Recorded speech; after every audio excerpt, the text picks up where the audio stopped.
A guide to completing Form 56 and managing private bank authorization. This guide explains how to fill out IRS Form 56 and manage private bank authorization effectively. It is based on recent discussions about these processes and includes practical steps for transitioning financial control into a private trust or entity.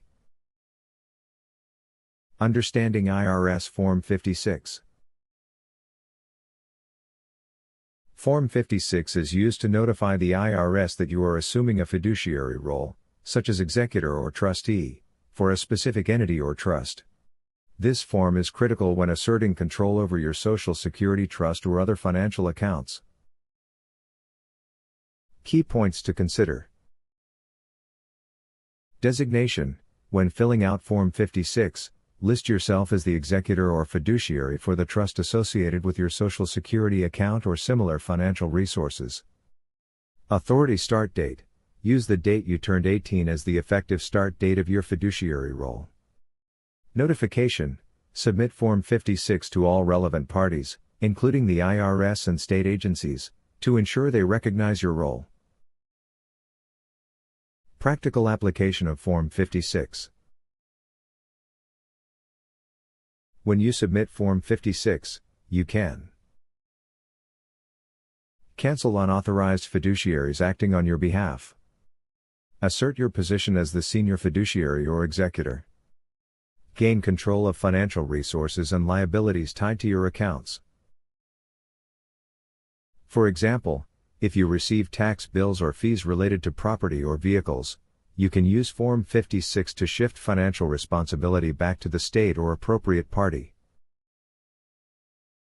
Using IRS Form 1099 Series. The IRS 1099 forms are essential tools for managing financial accounts and reclaiming assets. Here are the primary uses.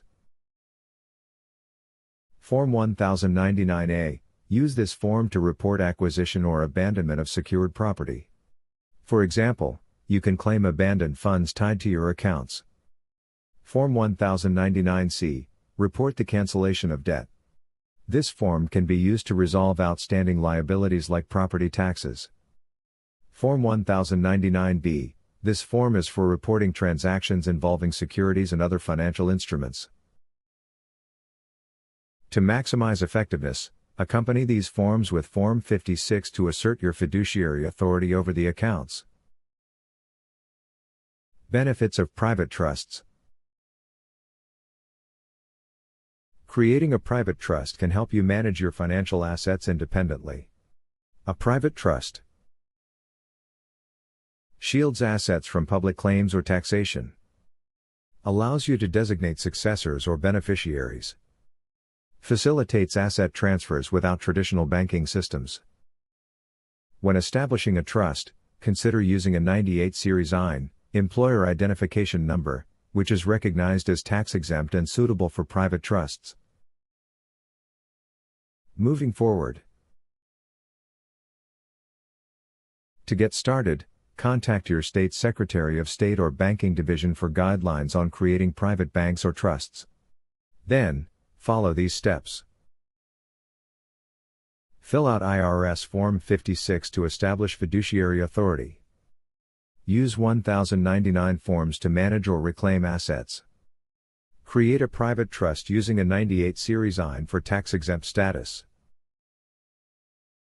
By following these steps, you can assert control over your financial resources while operating independently of public banking systems.